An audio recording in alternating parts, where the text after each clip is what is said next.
श्री सद्गुरु महाराज की जय। प्रातः स्मरणीय अनंत श्री विभूषित परमाराध्य संत सद्गुरु महर्षि में परमहंस जी महाराज का प्रवचन देखने का यत्न जानो तो विमल विलोचन खुल जाएगा। बंदो गुरु पद कंद कृपा सिंधु नर रूप हरि महामोहतम पुन जासु वचन रवि करनिक। प्यारे लोगों, कोई साधन करता है तो ईश्वर की कृपा सहायता मिलती है। वह सहायता में प्रकाश पाता है। उस प्रकाश की वह तीनों लोकों में देखता है। गोस्वामी तुलसीदास जी ने रामचरितमानस के उत्तरकांड में वर्णन किया है।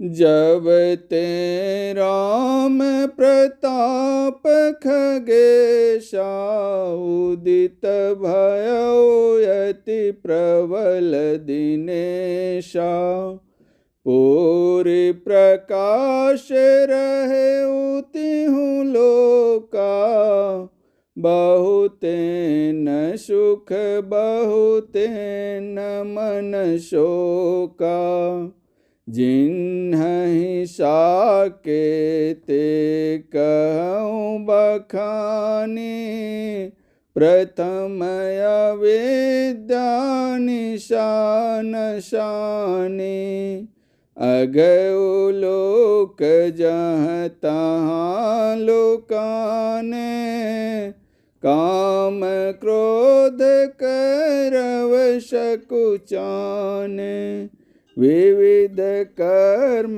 गुण काल शुभाओ ये चकोर सुख लहि न काओ मत शर मान मोह मद चोरा इन कर हुनर न कवनि ओरा। मनोविकार को शोक होता है, अविद्या को दुख होता है, उसका नाश होता है, लेकिन सद्गुण को सुख होता है। धर्म तराग ज्ञान विज्ञाना ये पंकज बिकसे विधि नाना सुख संतोष विराग विवेका विगत शोक ये को कयने का यह प्रताप रवि जाके उर जब करई प्रकाश पिछले बाढ़ई प्रथम जे कहते पावहि नाश। जब कोई भक्ति का साधन करता है तब वह जानता है शम दम का जो कोई साधन करता है उसको ऐसा प्राप्त होता है। ईश्वर का दर्शन पहले नहीं होता है, पहले ब्रह्म तेज का मिलता है, फिर ब्रह्म नाद पाता है। प्रकाश में जो शक्ति होती है उससे अधिक शक्ति नाद में होती है। जैसे कोई कुएं में गिर पड़े और उसको कोई मजबूत रस्सी पकड़ने दे तो उससे निकल सकता है, वैसे ही शब्द की धार मिलती है, वह चुंबक के समान होता है। यह लोहा रूप जीव को खींच लेता है। संत दरिया साहब की वाणी में है, चुंबक शत शब्द है भाई, चुंबक शत लोक ले जाई, ले निकारी होखे नहीं पीरा, शत शब्द हो बसे शरीरा। लोग सहज योग की बात करते हैं तो कबीर साहब ने कहा, शब्द खोजी मन बस करे, सहज योग है यही। उसको शम दम की प्राप्ति होती है, ईश्वर की प्राप्ति होती है। किसी घर में किसी मैदान में बैठकर भी कर सकते हो। जहाँ रहो वहाँ इसका ध्यान करो। यह सत्संग ईश्वर की पूरी भक्ति बताता है, ईश्वर स्वरूप का दर्शन बताता है। स्वरूप दर्शन हो जाने पर गोस्वामी तुलसीदास जी की जानत तुम्हें होई जाई, गुरु नानक साहब का जल तरंग जीव जल ही समाया, और कबीर साहब का जो जल में जल पैठ न निक्षय, यों ढूढ़ी मिला जुलाहा हो जाता है। एक बात और कहने की है कि सदाचार का पालन करो, अर्थात झूठ, चोरी, नशा, हिंसा और व्यभिचार, इन 5 पापों को मत करो।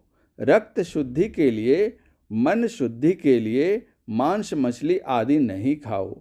5 पापों के छूट जाने पर जो देश में शांति आवेगी वह किसी से नहीं आवेगी। कानून के डंडे से कितने वर्षों में शांति लाना चाहते हैं? कितने राजा चले गए, शांति नहीं आई। गुरु महाराज कह रहे थे कि ईश्वर भक्ति का प्रचार करो, इसमें सदाचार पालन आवश्यक है। सदाचार पालन से शांति आएगी। सभी ऐसे हो जाएं, कोई कम लोग होंगे, यदि वे नहीं मानेंगे तो भी देश का बहुत शांति हो जाएगी। ईश्वर की भक्ति में लालच बढ़े, ईश्वर की ओर बढ़े, दुष्ट कर्म कम हो जाएगा, राज्य शासन संभाल में सहूलियत होगी, देश को इससे महालाभ होगा। एक का धन लेकर दूसरे को देते हैं। अगर धन से शांति आती तो रूस और चीन में शांति रहती, झंझट झगड़ा नहीं होता। हृदय परिवर्तन से झगड़ा झंझट छूटेगा और हृदय परिवर्तन होगा, ईश्वर भक्ति करने से और सदाचार के पालन से। सदाचार पालन में भक्ति में दृढ़ता आएगी और भक्ति करने से सदाचार पालन में दृढ़ता आएगी। दोनों एक दूसरे से संबंध है। बाहर की स्थूल भक्ति कीजिए, अंतर की भक्ति को जानिए। अंत में पहुंचने पर शिखर पर ईश्वर दर्शन छिपा नहीं रहेगा। परम पूज्य गुरुदेव का यह आशीर्वचन रोहतास जिला अधिवेशन के अवसर पर नासरीगंज में दिनांक 19/10/1970 ईस्वी को दिया गया था। श्री सद्गुरु महाराज की जय।